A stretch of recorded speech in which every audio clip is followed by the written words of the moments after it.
Advantage Truck Group is a Freightliner, Western Star, and Isuzu dealer. We provide sales, service, parts, leasing, rental, on-site maintenance, but the differentiator is the people that are behind those wheels, the way they're trained. Our road guys, they're 25 plus year guys with us. It's so powerful to come out and talk to the industry. People don't know us. People need to know us. America needs to know us. And I'm not talking ATG. I'm talking the industry. We've been the frontline people for hundreds of years. 70% of everything that we touch, that we wear, that we sleep in, whatever, has traveled on a truck. The pandemic just didn't make us frontline people. That's right. We've been frontline people forever. Yeah. I mean, we've come a long way, man. Building this community, connecting great individuals, giving a platform to some who may not have had one in the past, traveling city to city, touching the people, giving exposure to this great industry. I mean, showing the youth that the transportation industry is cool and showing everyone that within it lies a niche that may change your life. At the end of the day, man, transportation and logistics is the backbone of the world. It makes the globe spin for real. Truck and Hustle is just here to take it to the next level.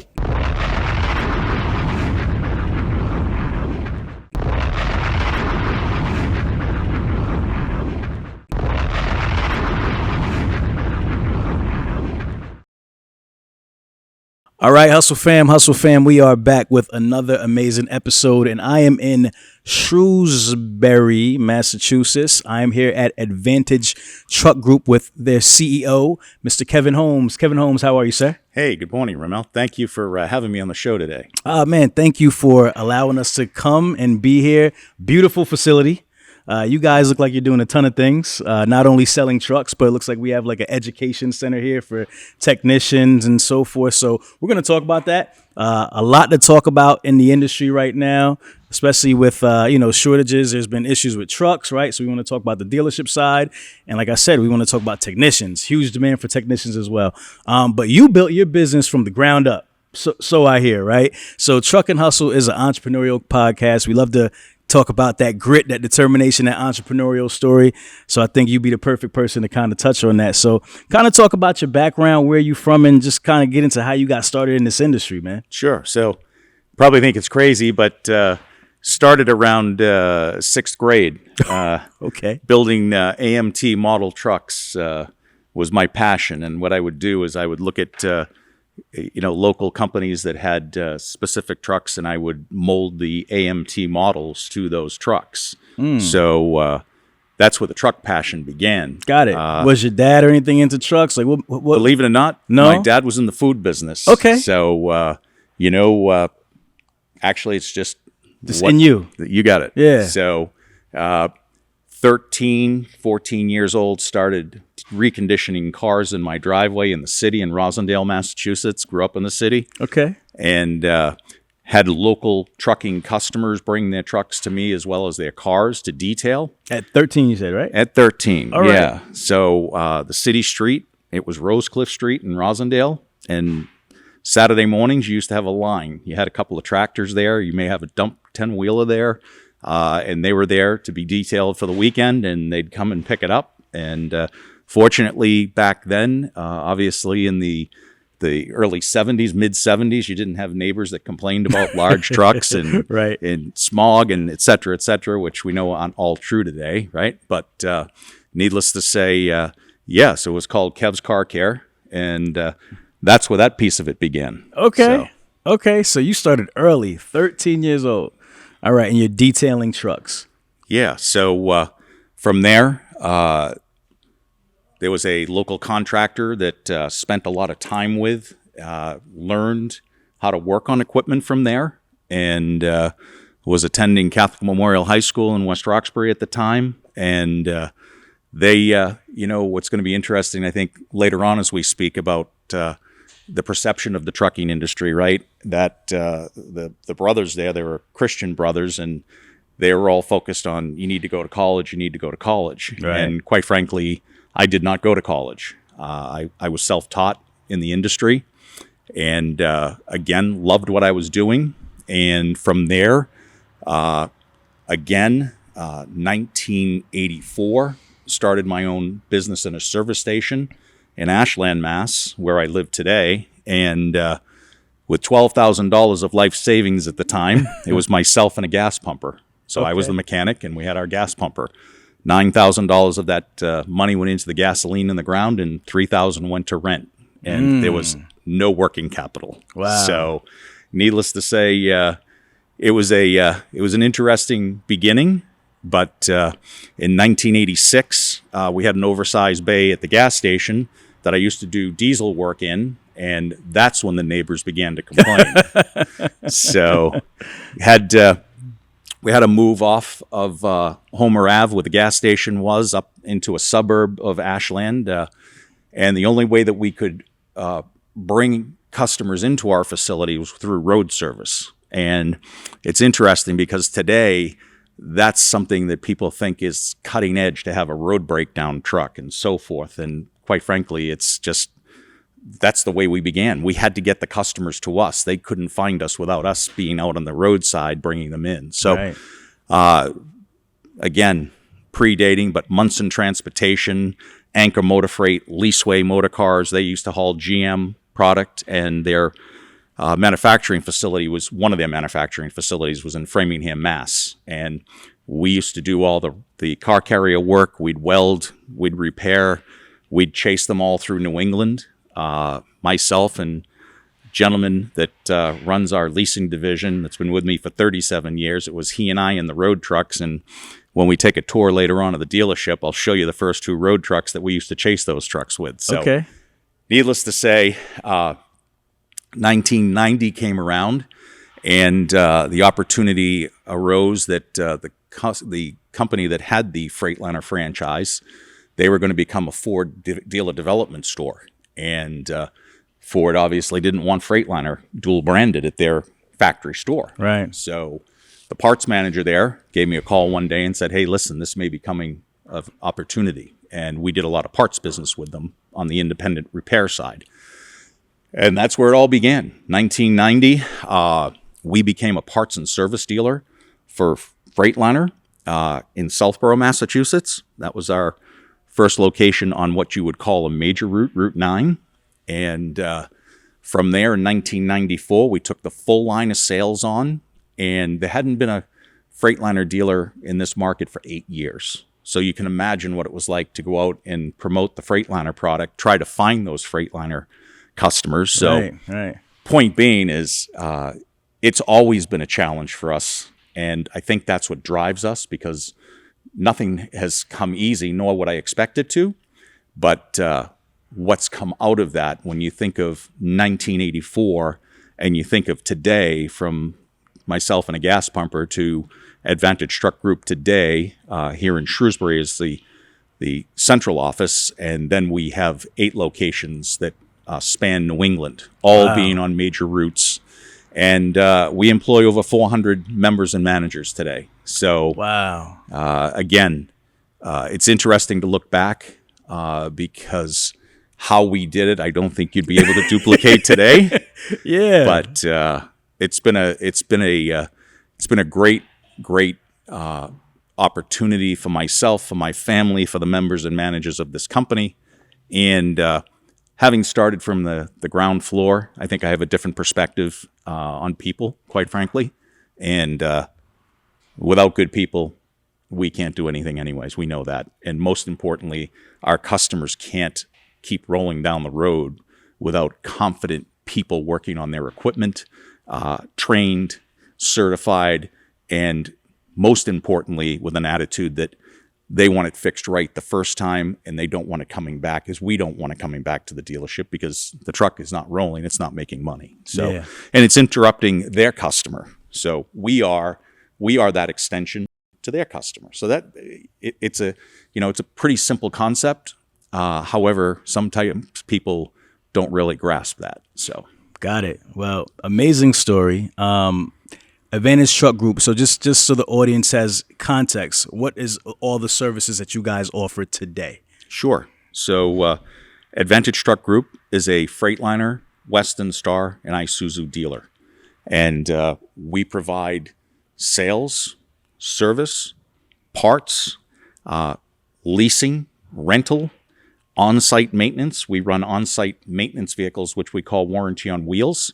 So they'll go to our customers' locations. If there's recalls, if there's campaigns, we'll do them all on our customer's site because we don't want to inconvenience the customer because, as you know, having two people, one drive the truck to the dealership and another one chase them, it's major cost. Yeah. And it's a major liability. As we know, each time these wheels turn on the trucks, whether it be your car, truck, otherwise, it's a liability. So we try to reduce that. We try to reduce the cost to our customers, be unique, and we also run 24/7 roadside. And that's why I was mentioning that to you earlier. Yeah. It's nothing new. And quite frankly, early on, it was a benefit that we offered that many didn't. Today, there's many people that offer roadside service and on-site service as well. Yeah. But the differentiator is the people that are behind those wheels, the way they're trained. Again, our road guys, they're 25 plus year guys with us. So again, they're going out. We don't own our own tow trucks purposely. Okay. We utilize tow services, but our rate of repair on the side of the road is about 95 to 97%. Okay. So we know when we roll, we're going to get you rolling instead of getting out there and saying, sorry, we're going to have to hook it anyways. Yeah. You said purposely. What was that about? Why don't you guys own your own tow trucks? So when our road trucks go out, they know that it's not just another, well, we can send our tow truck because it's another money making, like a monopoly or absolutely, something like that. Another function to make money for the dealership. Got I it. don't want our customers feeling that way. Makes sense. So so we carry some large inventories on those road trucks, and it's not just for Freightliner and Western Star. We're carrying all brands. For example, we do business with the large leasing companies, and if they have a fleet, and we've seen it in the past that have had faulty water pumps, we'll carry the water pumps right on our trucks, and we'll do it on the side of the road for them. So, again, just understanding that we're an extension to everybody's customer, no matter what vocation it is. Yeah. If that truck's not rolling, that material can't get to the job site. That freight can't get to the pier. That, again, it's a cycle, right? Yeah, yeah. So, Truck and Hustle family, I'm coming to you with an exclusive deal just for you. Call 800-991-6251 to get 10% off on your first purchase. Sure. And then you didn't mention you guys also have like an academy for technicians, or how does that work? Because I see you have a school here. You got some computers, some classes, some simulators. Talk about that. Yeah. So, interesting enough, and this goes back again to when road trucks weren't, popular. Neither were training facilities for single roof dealers. This training center that we're sitting in today, this is our training repair center. We have our classrooms that are behind you, Rahmel, and we seat 12 technicians a class. And again, how that all began is we saw that, as I mentioned earlier to you, the importance to our customer is our people have to be highly trained and ready to go. And when we're, we have new equipment coming in from the factory all the time, there's times that, quite frankly, we're seeing it before anybody else does, what that issue may be. Right. We have to be cutting edge because, again, we are that location that our customers are depending upon, and important for them to have leading edge technology and certification from our technicians.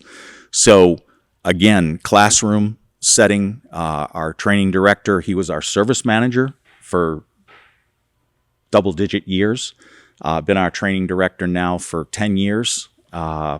So what we do here is we train our own technicians for the network. We train other dealers' technicians through, affiliation, and there's a web portal that they go to, and if we have availability in our class, they're welcome to train here. We bring our customers' technicians here, and we train our customers' technicians. So it gives them the ability to feel comfortable working on our equipment and technology. And Then we also, which I'm sure we'll talk about later here, our interns and apprentices that come from the technical schools. They may be technical high schools or they may be post-secondary technical schools. We train those students up. Proud to say we have a technician here that was a 4-year graduate, and we had a unfortunately, so it was during COVID, and he was unable to have his graduation day in June, so we had it in September. He had no idea what we were doing, but brought a couple of food trucks in here, and Worcester student came from high school, no technical background. He's a certified technician on the main floor in the front shop. Wow. And there's many success stories like that, but I only mentioned this one to you because while I was standing at the podium and he had no idea the day was for him. So we presented him with his diploma. We presented him with a nice plaque and tool. And when we were done, when we were walking across the parking lot, he said, my dad is going to be so proud of me. and nice. And those are the type of times that you look and you say, that's what we do this for. Yeah. So I mentioned to you the training portion of it because today we have large dealers in the Midwest and such that they may have 4 or 5 trainers on for their training centers. So again, Daimler actually looks for us to make the investment in training in our stores, and rightfully so. We represent the brand. We should be prepared. Our technicians should be prepared, and our customers should. And like I say today, it's not what our customers expect; it's what they demand, because their back is always up against it, right? That's right. And so the cost of equipment today, the cost of downtime.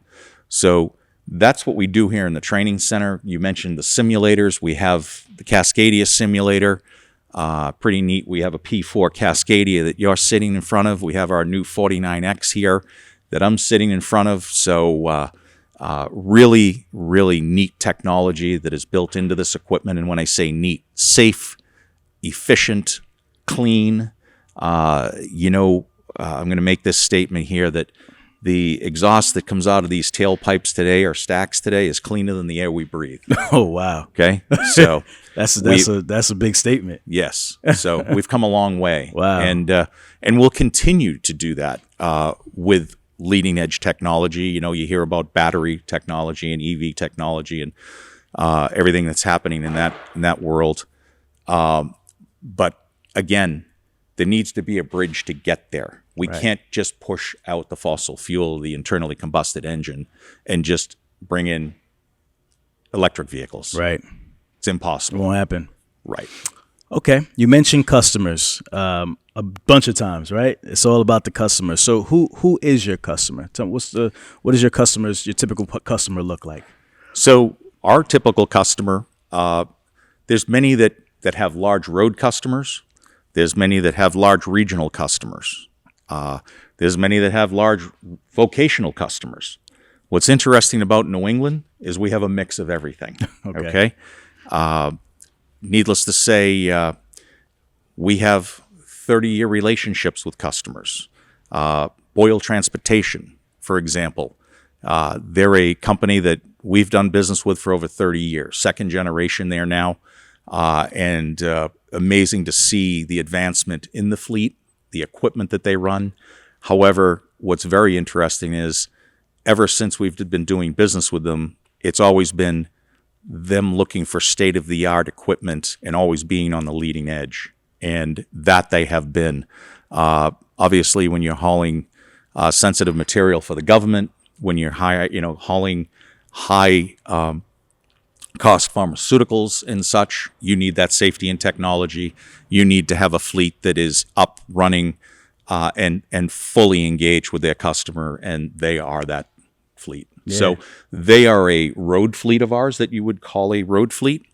Then we do business with the likes of Stop and Shop companies, which are an Ahold grocery company, and they're a fleet out of Freetown, Massachusetts. We have our Raynham dealership that's brand new to the South Coast, South Shore, that we just built 2 years ago. That's a 30,000 square foot facility serving south of Boston.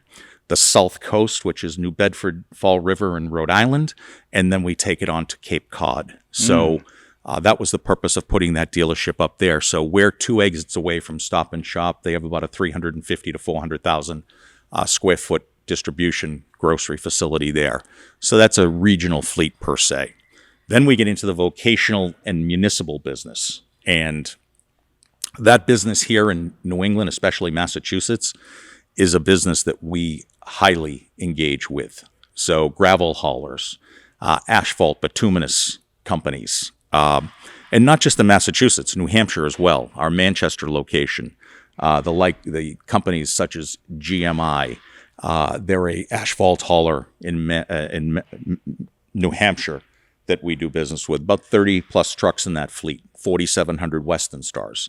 So again, just was out with the owner and his vice president, taking a ride through their facilities, whether it be their bituminous plant, whether it be their sand pit, just getting to feel what they do every day. So you get to know your customer better. That's what we do here. It's not just a matter of that vanilla truck that's on the front line like it used to be. And if it was in stock, that's what the customer was going to receive. Well, those days are long gone. It's funny you say that, because my next question was actually going to be like, how involved are you strategically with your customers, right? Like a carrier like Boyle Transportation that you mentioned, right? You've been working with them for 30 years, right? So how do they engage with you? Are they talking to you periodically? Are you keep letting them know, hey, this is coming up, this is what's happening? How do you engage with them to keep that relationship for so long? So again, like I said earlier, you have to live with your customer, and you are your customer's consultant today. You're the transportation consultant or vehicle consultant for that customer. And that's why you have to know the customer. You need to know whether it's a DD13 product, a DD15 product, could it be an X15 Cummins? What is it? Is it an automated transmission? Is it an automatic transmission? Do they still have drivers that are chauffeurs that still want a manual transmission? Again, as we know, gear ratios, peak performance for those over-the-road customers, such as the Boyles, very important with aerodynamics, not as much naturally with your municipal and vocational customers, okay? But roll stability, all the ADAS equipment technology that we have built into our trucks, making it a safer environment for the motoring public, for our professionals that are behind the wheel, whether it be male or female, right? It is an amazing transition to see the number of women we have driving trucks today, which is cool. We actually have 3 apprentice women here that are technicians. So great to see. Really like to see that. So when you ask who are our customers, there's many, but Gil Lopes, again, another one in Taunton that's running 4900s, the legacy product of Western Star, now took his first delivery of a 49X triaxle that was on demo with him for over 6 months. And now he's taken delivery of some new 49X tractors. So Gilly runs about 100 trucks in that Western Star fleet. So big Western Star customer. And again, Gilly's a guy that you go and visit him. He's in work jeans. He goes to his barn. That's his resting place. When I say resting place, he's always tinkering with whether it be rebuilding parts, whether it be rebuilding trucks. Really neat. Again, that's how you get to know your customers, right? What do they do? And again, that's what we do. And when I say we, I speak with a mouse on my shoulder, right? That's what our people do, and I do as well. But and it's really fun. That's why you talk about the passion and why I'm engaged the way I am. Right? I'm 61 years old. I still have about 10 years to go before I will give up the president's seat. But like I said, that's what drives me every day, and what drives me more is being as fortunate as I am to have the people that work for us. Got it. I love it. What are some of the common challenges that your customers are facing today? Yeah. So, again, everybody's facing higher costs naturally, whether it be cost, whether it be availability of product. And I'm not just talking truck, I'm talking tires, I'm talking components. The chip piece of it that you heard really crippling the automotive industry, it did us for a while, but I think we're getting by that.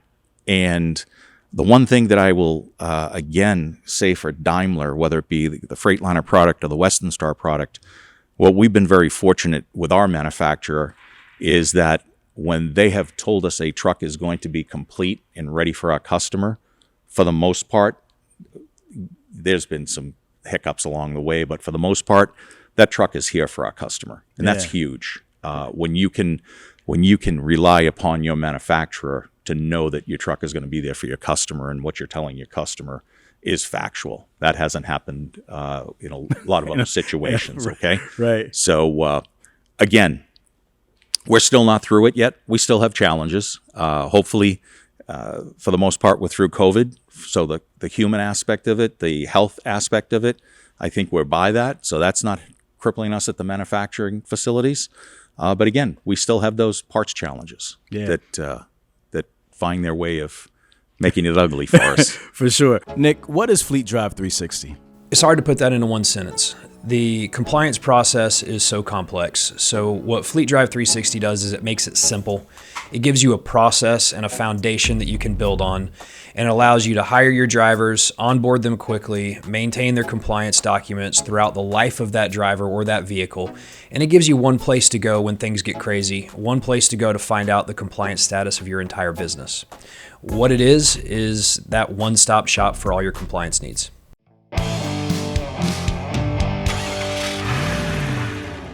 Where are truck costs now, and what do you foresee in the future with all the different challenges that we're kind of facing? Are we going to be rising truck costs? Are they going to kind of correct themselves, settle down? What do you think?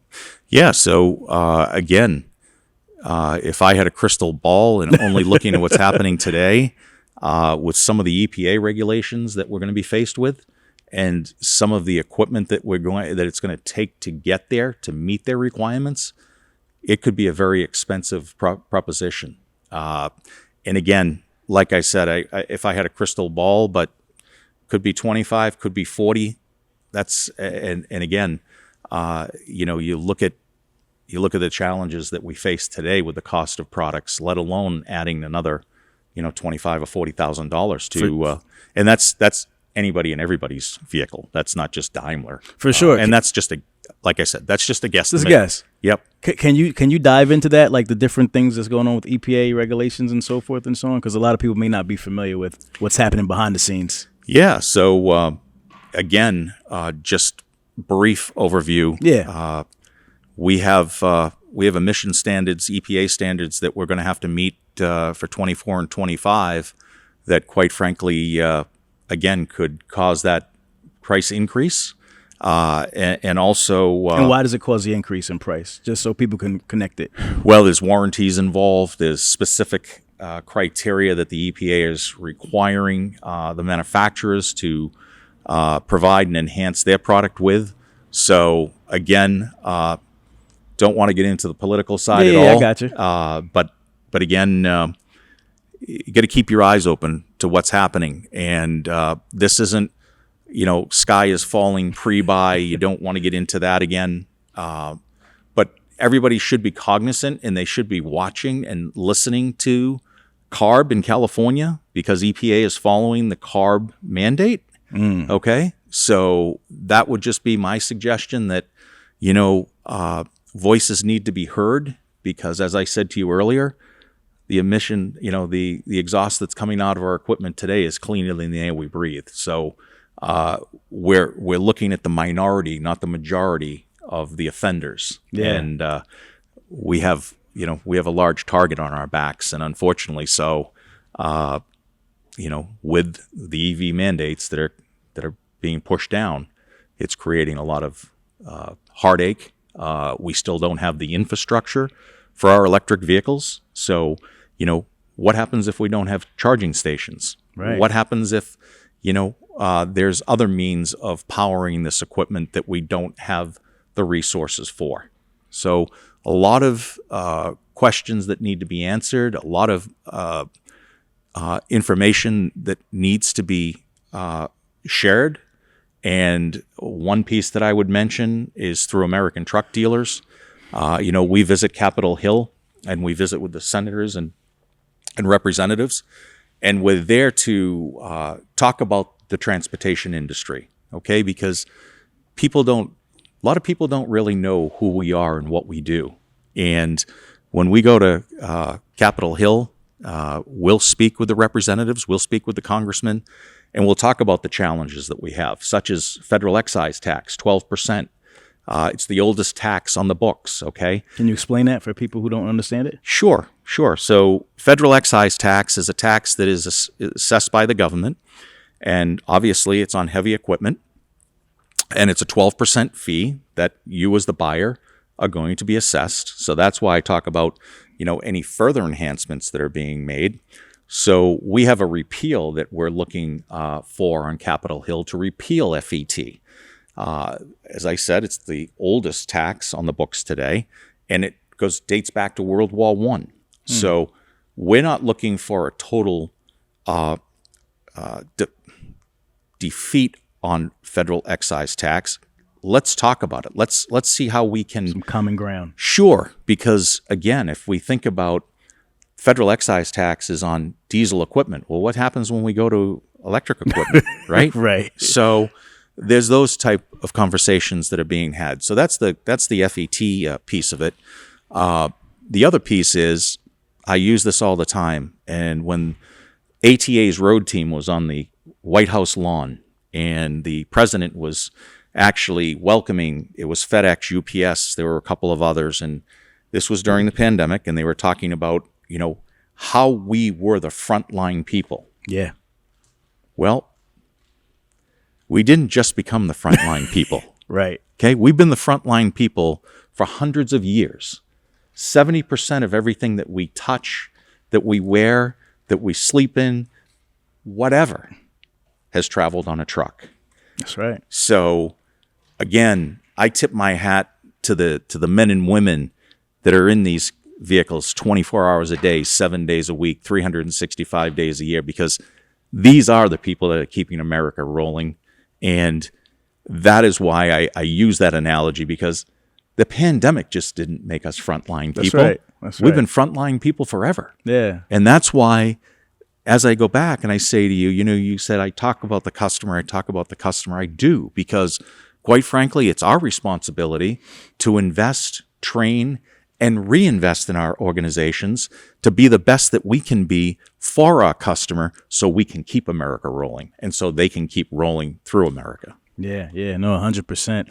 So we just kind of touched on EV, and it's kind of like inevitable that it's coming. So what are you doing to prepare for that in terms of like your inventory, and are you looking to source EV product? Like, what are you for the future of Advantage Truck Group? What's your thoughts? Yeah, so again, we do have plans at installing EV charging stations here and through our locations. However, here you go. we can source the charger, but they can't get us electricity for a year or 18 months. Right. Okay.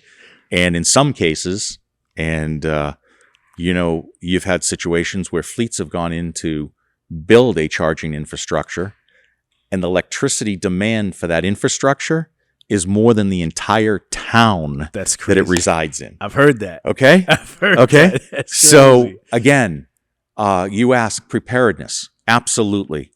We are training up our technicians. We are training both in technical and safety, because safety is the biggest piece of EV, okay? The amperage that you are now being, faced with in the vehicle is far, 100%. surpassing what we do today. So again, safety training, technical training, building preparedness, and when I say preparedness, as far as our bays being tools from a safety standpoint with the equipment necessary, God forbid, should something happen, that we can pull the technician out from the EV and not be electrocuted. Yeah. ourselves. So again, making sure that our tow operators are prepared when they're going out to tow one of our electrified vehicles.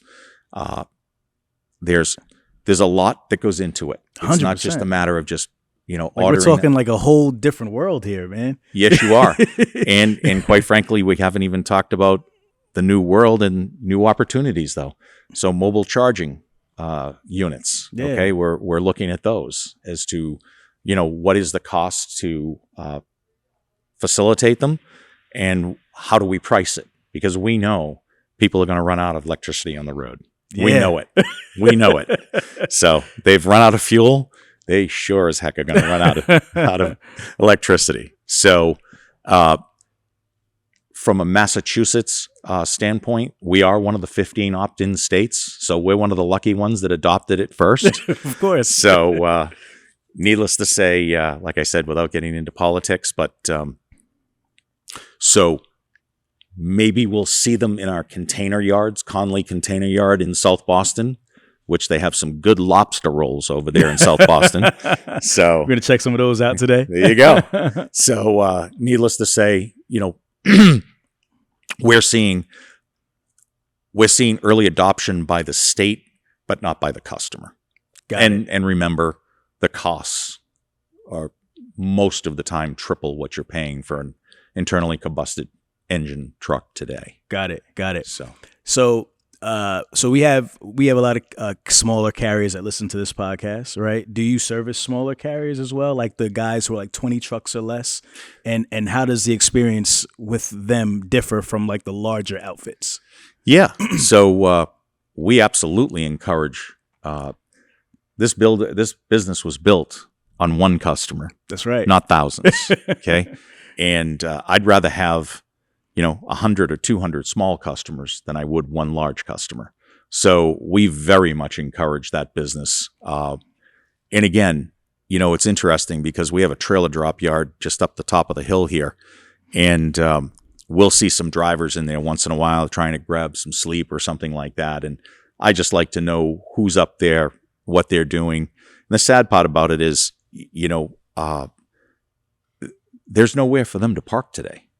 There's nowhere for them to sleep safely today. Yeah. So when I'll go up there, I'll check, and the first thing they say is, we'll move. Really sorry. And, like I say to them, listen, just get some rest. I'm fine. I just need to know that everything's okay up here.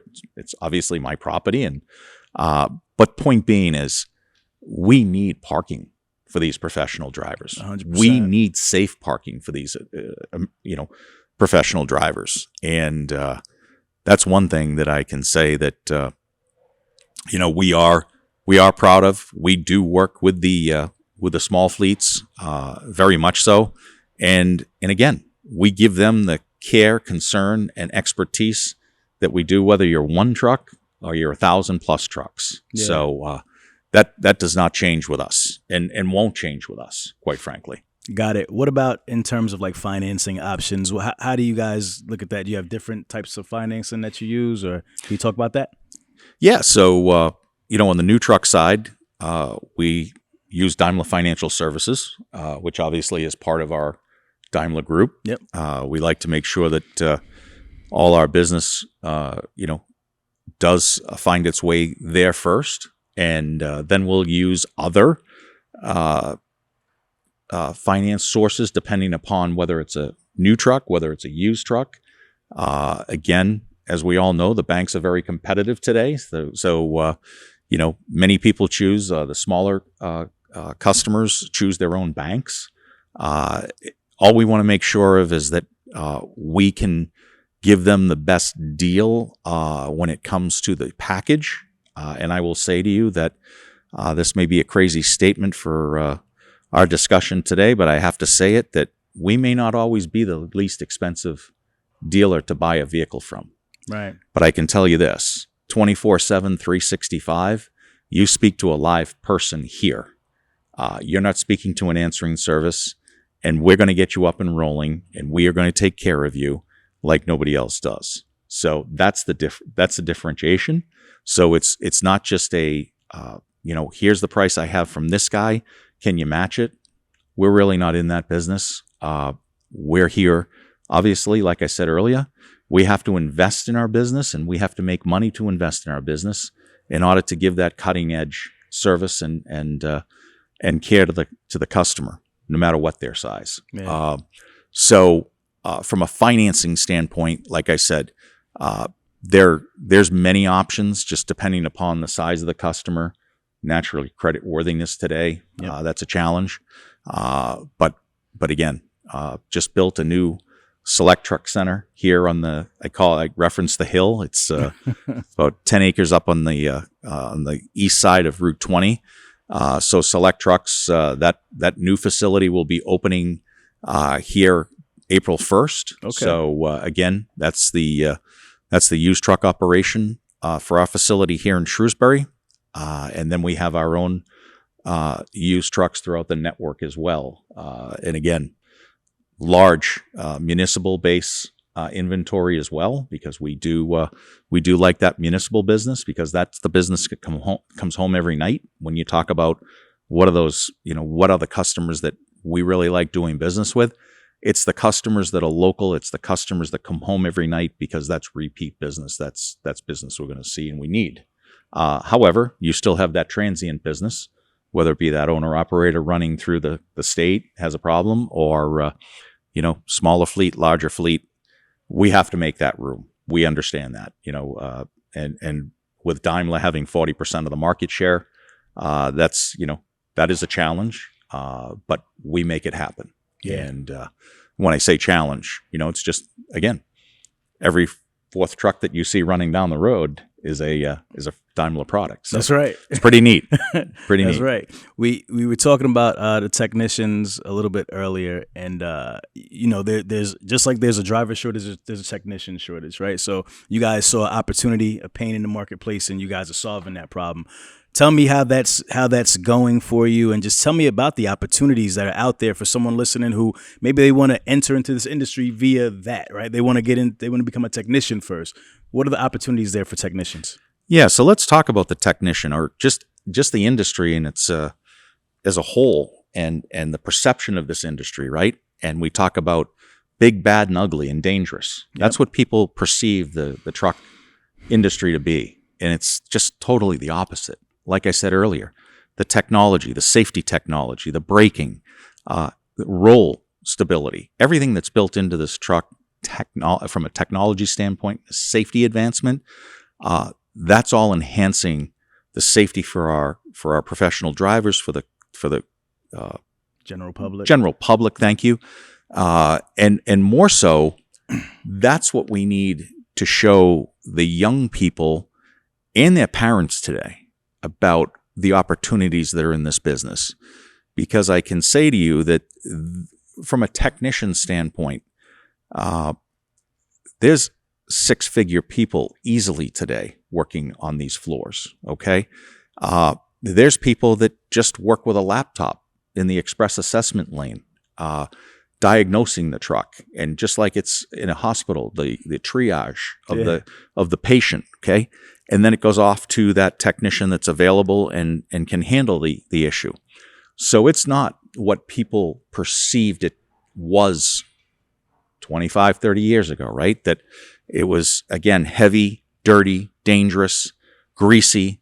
You look at the floors here. I mean, this is the way we have to keep our facilities, because we have professionals that are working within those facilities on our customers' trucks that could be 2, 3, better hundreds of thousands of dollars. And they're not going to want to get into a vehicle that has handprints on the wheel, has grease prints on the floor. So we have a much different business today than we had 30 years ago. And we, and ATG, when I say we, our HR group, they're constantly working with the vocational schools, with the vocational high schools, with the post-secondary schools, such as an Ohio Diesel Tech. Those are the institutions that we're working with. If it's a high school, we may have people, quite frankly, that we're bringing right from the high school. And they're shadowing during their technical training at the high school here. And what they do is they shadow through our parts department, they shadow through our service department, they shadow through our accounting department, because that person that's coming through that door, they may think they want to be a technician, but when they come through the door and they see the opportunities there are in parts. And it's a great place for younger people to start in parts because they're touching that brake chamber, they're touching that foot valve, they're touching that injector. Yeah. So now when the technician is on his laptop, he doesn't come to the back window any longer of a counter, right? It's from his laptop and they're filling the order. They know what they're filling. And if they become a tech, they know what they're asking for. Right. So it's a great program. It's a great process. And it takes a lot of time, patience, and money.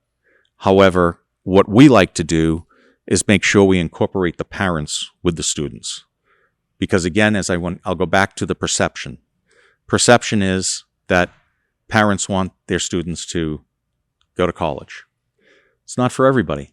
As I mentioned earlier, I didn't go to college. I actually was self-taught in the industry and surrounded myself with very successful people, and that's how we've been successful today. Yeah. So the technician today, there's several ways of obviously coming into the industry. The Midwest, for example, those kids that are working on farm equipment every day, those are the great technicians that you find because they're already, they're built for it. There you go. And for us here, we're a service community. I mean, we have, the greatest hospitals in the world. We have the biotechnology companies. So we don't have those same opportunities for younger individuals to look at our industry, right? So that's why we have to make sure that we come to them, that we're in front of them. We need to have Daimler in front of them because, if we talk about Daimler, for example, with individuals, they know who Daimler is. They don't know who ATG is until we introduce them to it. Right. It's Google, it's Microsoft, okay? It's the sexy companies. But we're just as sexy, and actually people make more money here, okay? Right. In this industry. Yeah. So that's the perception piece. Again, we've been very fortunate to grow our business as we have with competent people.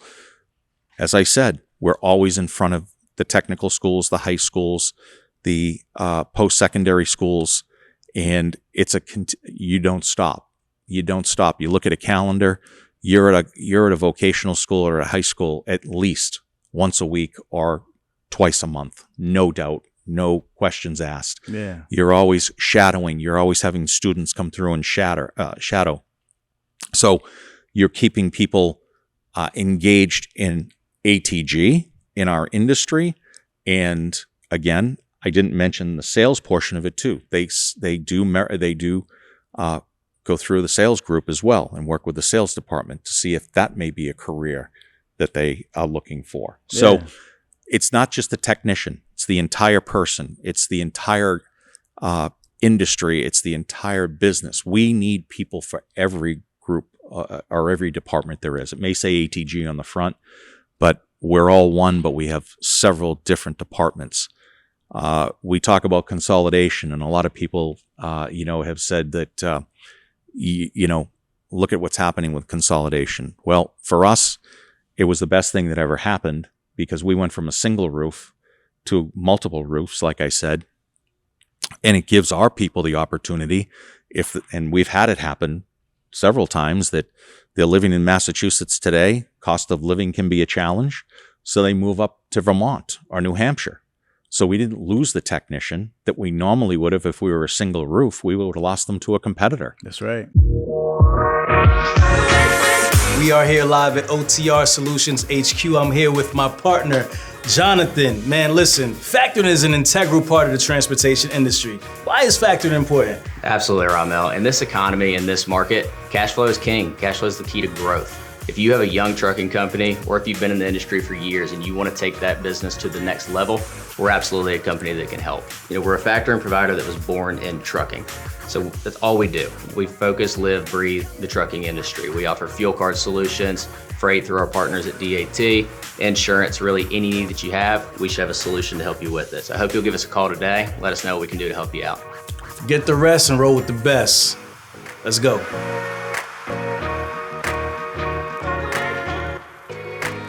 So consolidation has absolutely its benefits. And whether that be scale, whether that be availability of services to your customer. I mean, our customers, they run from the Canadian border right down through Connecticut to the George Washington Bridge.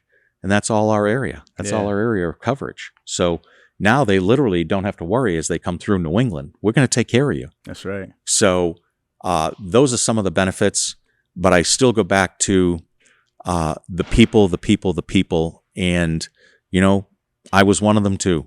For years we listened. There's a shortage coming. And, you know, we were fine.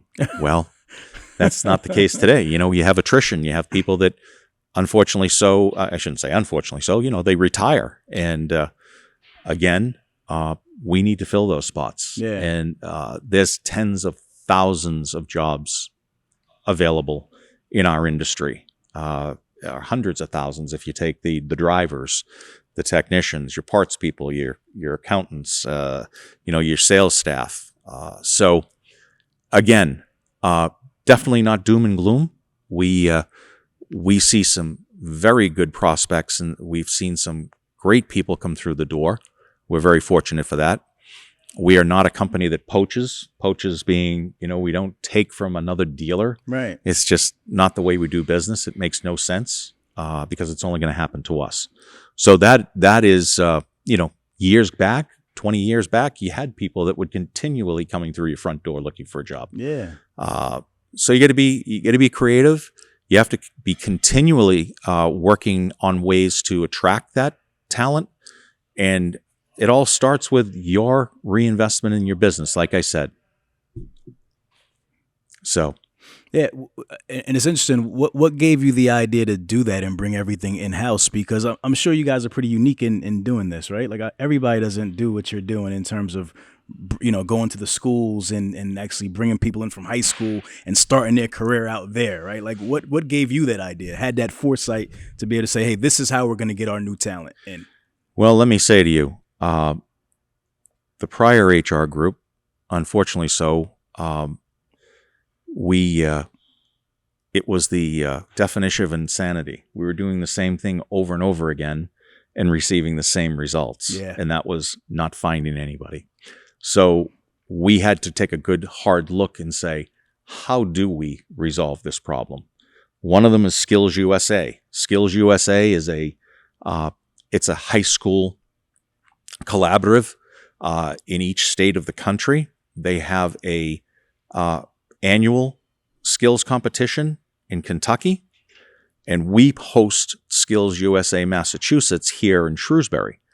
Students will actually go through 10 stations where there'll be troubleshooting situations with the equipment. There'll also be a handwritten portion of it. There'll be a resume and interview process that they're scored on.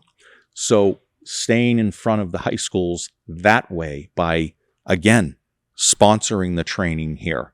And we have what's pretty unique about that day, and it's coming up here shortly, we have our people here within the dealership and through the network come in and work that day here with the kids. Cool. So we'll get to talk to them. We'll get to give them, you know, our background.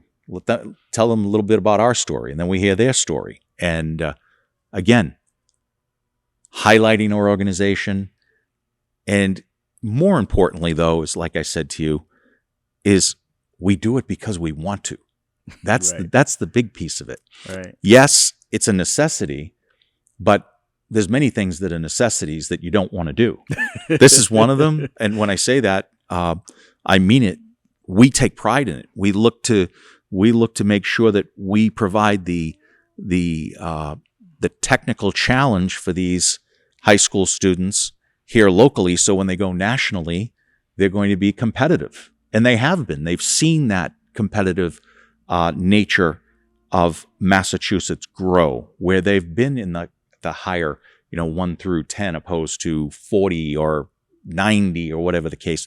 That's self-fulfilling. That's we're helping these men and women, these, and I don't want to say kids, the guys and girls that, and what's pretty neat to see is the investment they're making in themselves for the industry, right? Because they're here competing because they want to compete. So, Skills USA, again, Karen Ward, that's the director here in Massachusetts, she does an amazing job with the program, and we are so proud to provide the facility, the people, the equipment, and then our training director Rob Lines, he gives 4 hours of his training time to the technician that is headed on to the national championship.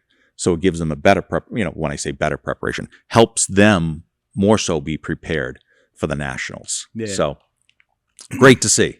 No, I love it. And a lot of what you do just seems to really be rooted in the community and kind of giving back. I know we spoke off camera about hauling for, what is it again? Hauling for Hunger. Hauling for Hunger. Talk to me about that. Yeah. So interesting. Hauling for Hunger began 10 years ago, believe it or not. It's hard to believe that it's been 10 years. And it started with 5 turkeys that we used to hand out fresh turkeys to our members and managers each Thanksgiving.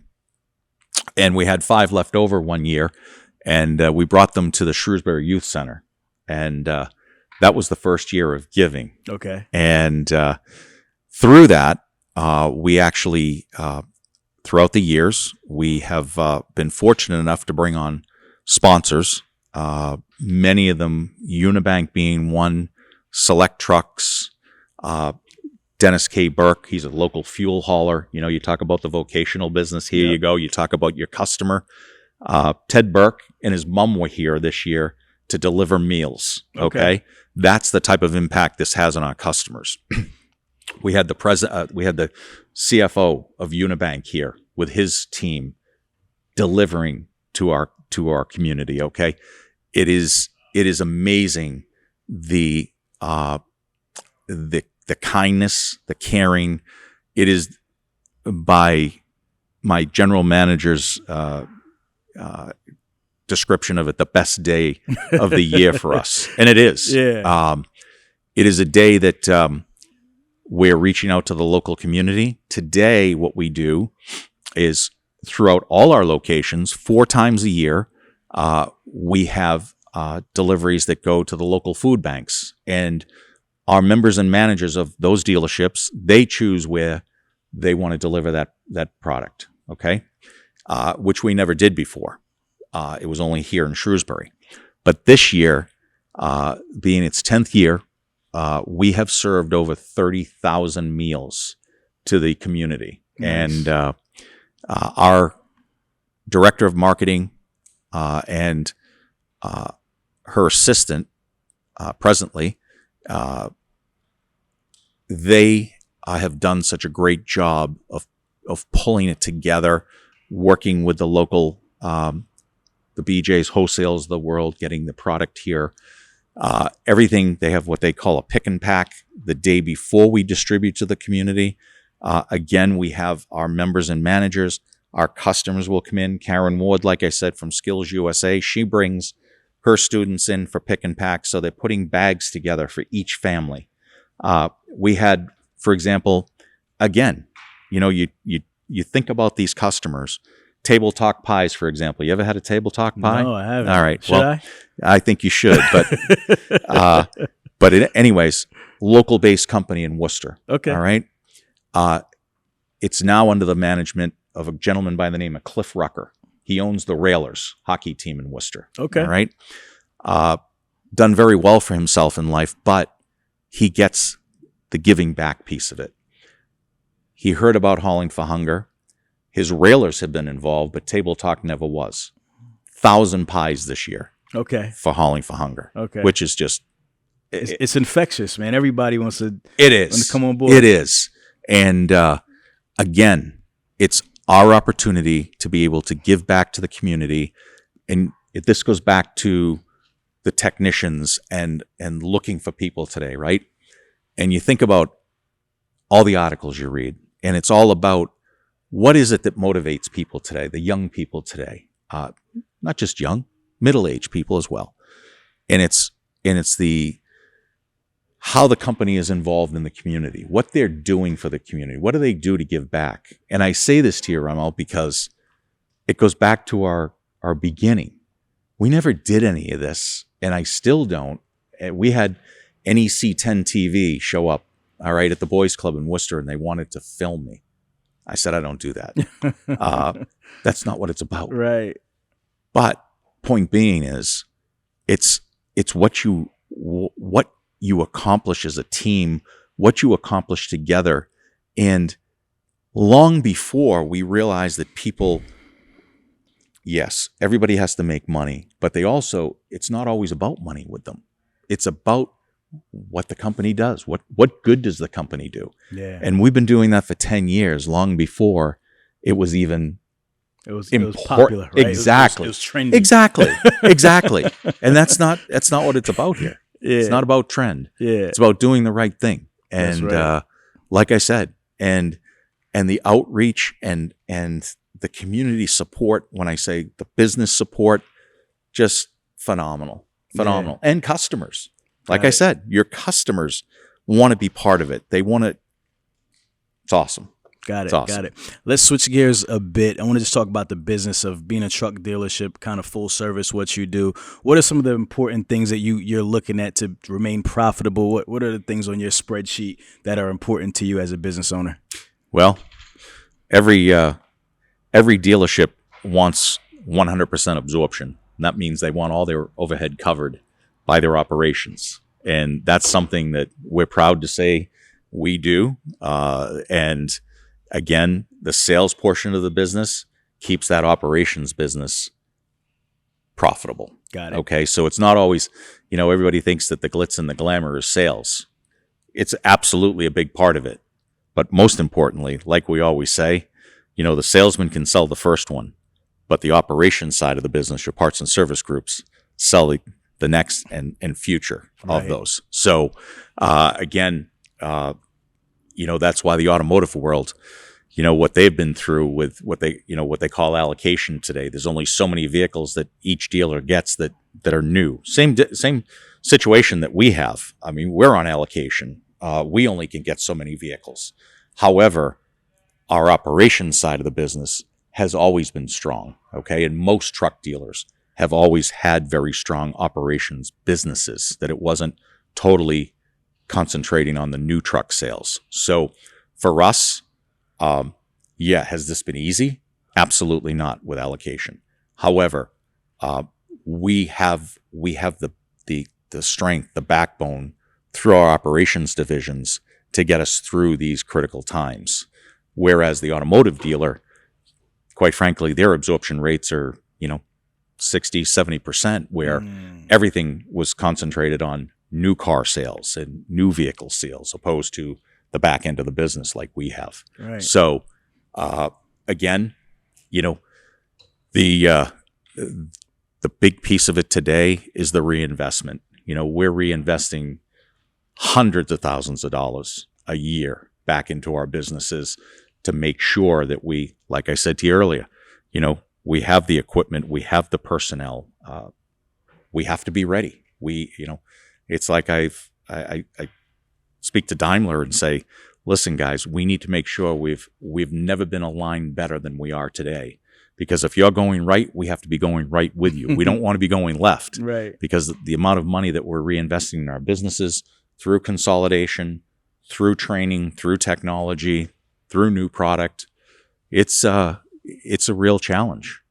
So again, we're very fortunate to be aligned with the manufacturer that we are. Like I said, we've been a Freightliner dealer from day one. I don't have Peterbilt, I don't have Mack, I don't have Kenworth. We've always concentrated on the Daimler product. And I think today that's why you see so many dealers now, they are only concentrating on one product, because the technology is so different in each other manufacturer's product. You can't conceivably run multiple brand dealerships and be effective as you are concentrating on the one brand. Got it. So that's what I see today in the business. Got it. What's the most profitable part about your business? So again, the parts business Parts. is a large portion of our business. Other than the obviously revenue that's generated top line from a truck sale. Yeah. So and like I always say, I mean, yeah. So, but again,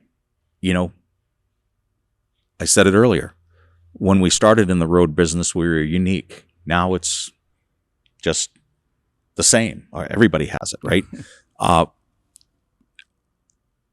As I've always said, we need to, we as organizations, we need to differentiate ourselves, because anybody can come in and look at that Freightliner product or look at this Western Star product. Yes, proprietary. We have our proprietary product in these vehicles. But other than that, what do you offer the customer? What do you have to offer the customer? And What's the proprietary product? I'm sorry, engine, transmission. Yep. So you have a vertical drive line. You have your own proprietary front axle. You have your own drive axle. So again, that's the proprietary side of it. Got it. But again, successful future is differentiating yourself from the rest. It's like I talked to our vice president of network sales, and we equate it to the customer future state sees a piece of equipment as a tool. So the owner-operators look at it differently, because for them, this is their office. This is their pride, okay? And not that I'm saying that the tool isn't pride, but my point being is the customer looks at, the larger customers look at this in a much different perspective than the owner-operators, okay? Whereas we have to provide the value, and we still do for the owner-operators. I guess what I'm saying is the value proposition. Again, that goes to differentiation. How do we differentiate ourselves? How do we take care of that tool better than our competitors? Yeah. And that is the piece that I see for the future that we have to continue to enhance and work on, as does our manufacturer. I mean, that's why we develop new product. That's why we develop new technology. For sure. We have to differentiate ourselves, and we as the dealer have to do the same. Got it. You started with $12,000. What have you learned over the last 30 plus years being in business as an entrepreneur? Yeah, it's like I always say, I've skunned my knees with the best of them. It's how you make up for it when you do. And I joke about that and I laugh about it, but I got to tell you what, I'll tell you a quick story that's God's honest truth. So 1995, you were ordering trucks 18 months in advance, similar to what we've been faced with allocation and such, right, through the pandemic. But back in 1995, we didn't have a pandemic.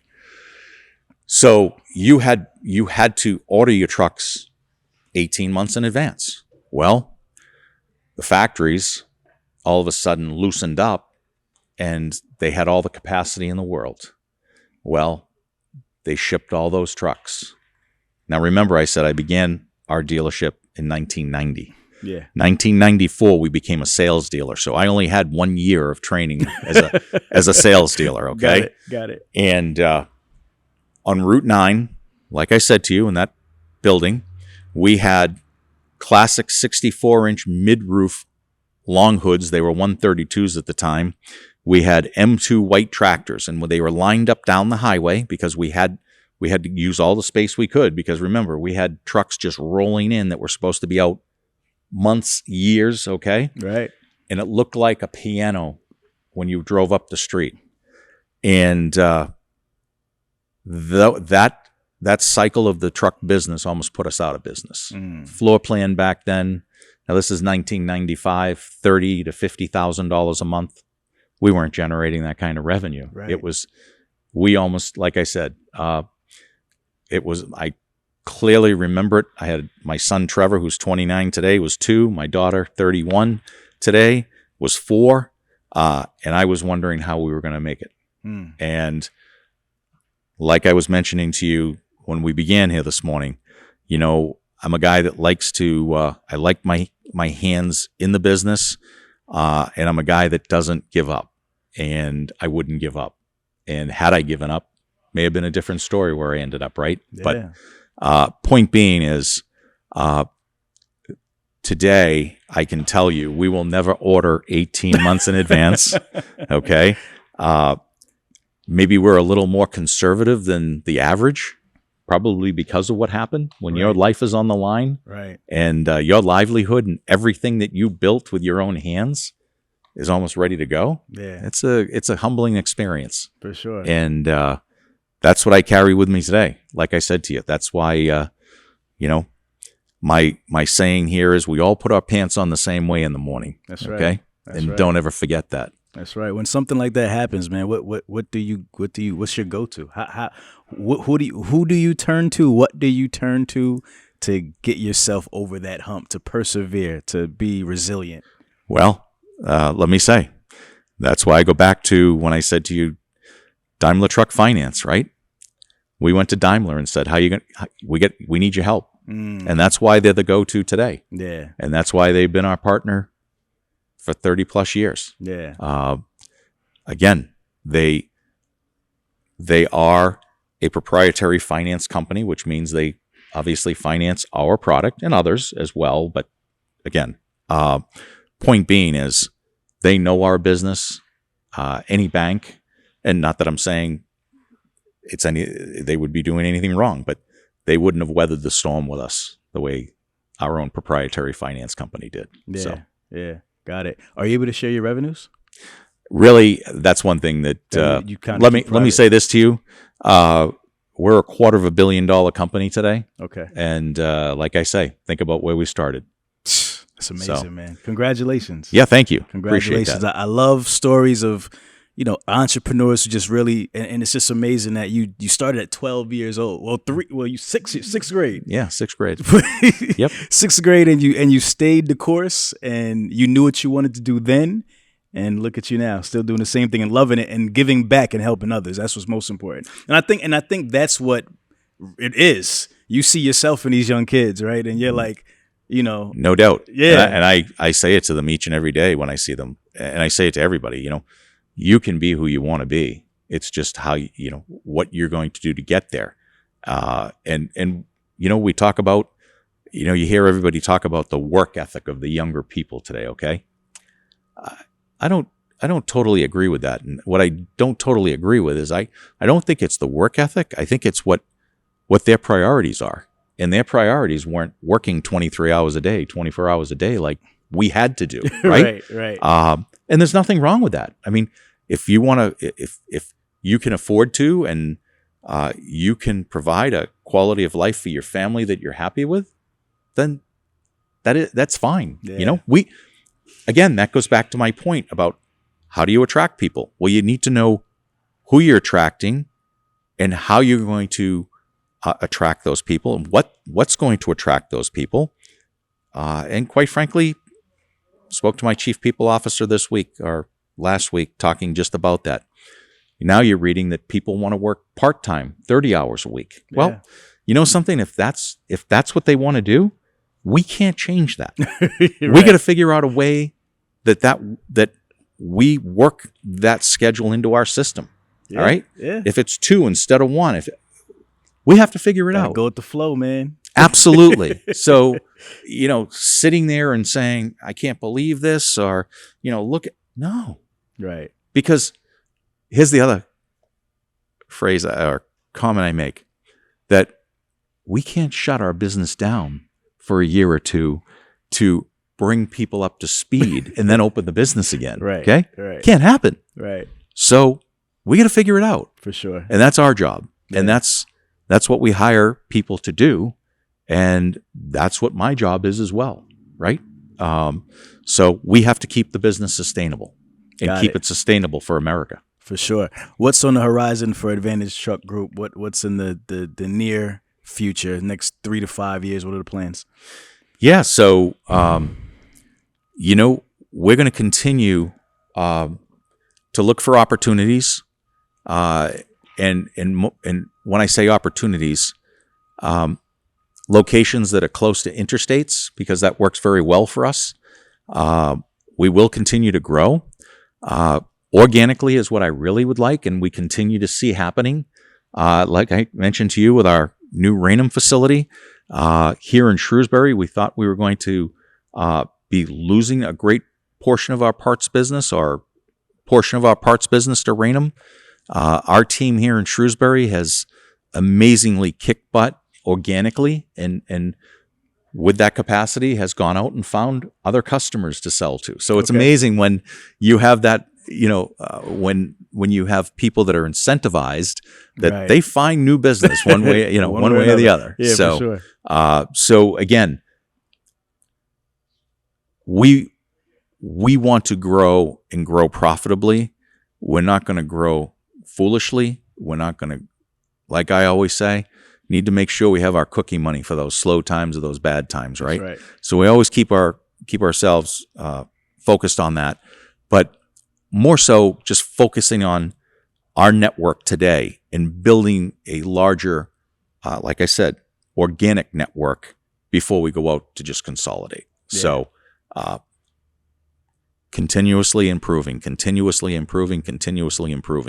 That's what we have to do. Yeah. Do you encourage people all over the country to come and work with you guys? Because, I mean, we're a national podcast. So if someone's in California, someone's in Colorado, wherever, would you encourage them to come see you guys? And how would they connect with you? Yeah. So, again, they go to our website. There's our employee page, an employment page. You'll hear from somebody here within minutes. I guarantee you that. And we encourage, if somebody is moving here to New England, please reach out. We absolutely have a job for you. And when I say that, as we mentioned before, Rahmel, that it's not just a technician. We look for everybody. We look for quality. And again, a young family that's coming this way, we need to train you. We'll train you up. We have people that work for pool companies before. They're parts directors in our organization today. Okay, so they didn't start their career in the transportation business or in the dealer business. We encourage anybody that would like to talk to us to reach out. Yeah, I love that. Well, amazing story. Thank you so much for your time today. Traditionally here on the show, we always have a final thought, which is something that could be spiritual, entrepreneurial, anything you want to leave the audience with. And just lastly, let everybody know where they can connect with you, whether it's the website. I think you kind of just said where they can find you. Yes. So we can skip that because you did that already. Yep. But just a final thought and just whatever you want to leave the audience with, and then we'll wrap it up. Yeah. What I want to leave the audience with, and I thought about it earlier, just your organization and yourself. So it's so powerful to come out and talk to the industry. Okay. Again, I go back to people don't know us. People need to know us. America needs to know us. And I'm not talking ATG. I'm talking the industry. Yeah. Okay. And I appreciate what you're doing. And really, anytime, anywhere, any day, you want to pick up the phone, we want to talk to me, because I love what you're doing. I love what the group's doing. And thank you very much for doing what you're doing. For sure. Thank you so much. All right, Hustle fam. If you don't respect that, your whole perspective is whack. You know what we do around this time. If you smell something burning, it's only a desire. Myself, ATG, Advantage Truck Group, Kevin Holmes, we are out. If you twisted, confused, or stuck about trucks, don't be dumb. This is the place to come. Truck and Hustle. Let's go.